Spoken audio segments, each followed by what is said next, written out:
राधे राधे भक्तों, आपके अपने चैनल भक्ति विद गीतिका में आपका स्वागत है।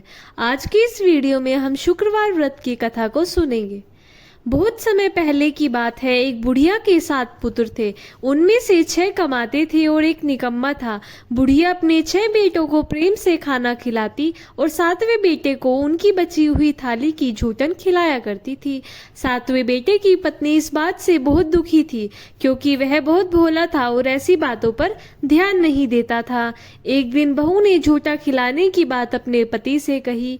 पति ने सिर दर्द का बहाना करके रसोई में लेटकर स्वयं पूरी सच्चाई देख ली। उसने उसी क्षण दूसरे राज्य जाने का निश्चय किया।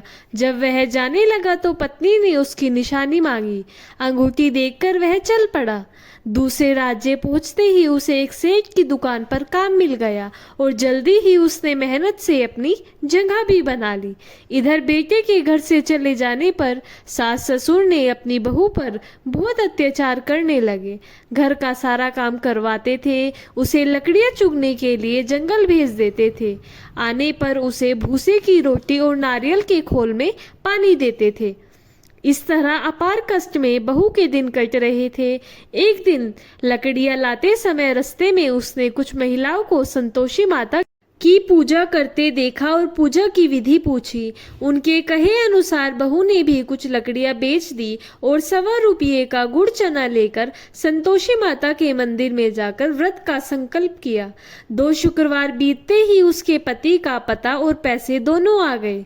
बहू ने मंदिर जाकर माता से फरियाद की कि उसके पति को वापस ला दे और उसे वरदान दे। माता संतोषी ने स्वप्न में बेटे को दर्शन देकर बहू का दुखड़ा सुनाया। इसके साथ ही उसके काम को पूरा कर घर जाने का संकल्प कराया। माता के आशीर्वाद से दूसरे ही दिन बेटे का सब लेन देन का कामकाज निमट गया और वह कपड़ा गहना लेकर घर चल पड़ा। वहां बहू रोज लकड़ियां बिन कर माता जी के मंदिर में दर्शन कर अपने सारे सुख दुख कहा करती थी। एक दिन माता ने उसे ज्ञान दिया कि आज तेरा पति लौटने वाला है, तू नदी किनारे थोड़ी सी लकड़ियां रख दे और देर से घर जाकर आंगन में ही आवाज लगाना कि सासू माँ लकड़ियां ले लो और भूसे की रोटी दे दो, नारियल के खोल में पानी दे दो। बहू ने ऐसा ही किया। उसने नदी किनारे जो लकड़ियां रखी थी उसे देख बेटे को भूख लगी।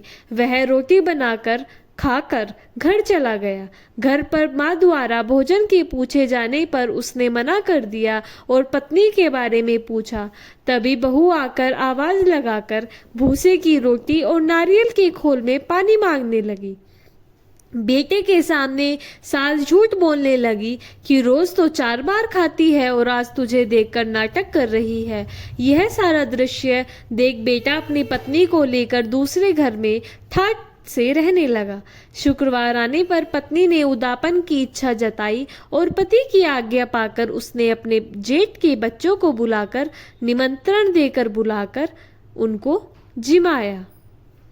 जेठानी को पता था कि शुक्रवार के व्रत में खट्टा खाने की मनाही है। उसने अपने बच्चों को सिखाकर भेजा था कि खटाई जरूर मांगना और खाना। बच्चों ने भरपेट खीर खाई और फिर खटाई की रट लगाई। ना देने पर चाची से रुपये मांगे और इमली खरीद कर खा ली। इससे संतोषी माता नाराज हो गई और बहू के पति को राजा के सैनिक पकड़कर ले गए। बहू ने मंदिर जाकर माफी मांगी और वापस उदापन का संकल्प किया। इसके साथ ही उसका पति राजा के यहाँ से छूटकर घर आ गया। अगले शुक्रवार को बहू ने ब्राह्मणों के बच्चों को भोजन कराने के लिए बुलाया। उनको भोजन कराया। दक्षिणा के पैसे ना देकर एक एक फल दिया। इससे संतोषी माता प्रसन्न हुई। जल्द ही बहू को एक सुंदर पुत्र की प्राप्ति हुई। बहू को देखकर पूरे परिवार ने संतोषी माता का विधिवत पूजन किया और अत्यंत सुख प्राप्त किया।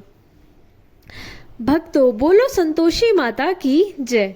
ये थी आज की वीडियो अच्छा लगे तो लाइक करें और चैनल को सब्सक्राइब करें।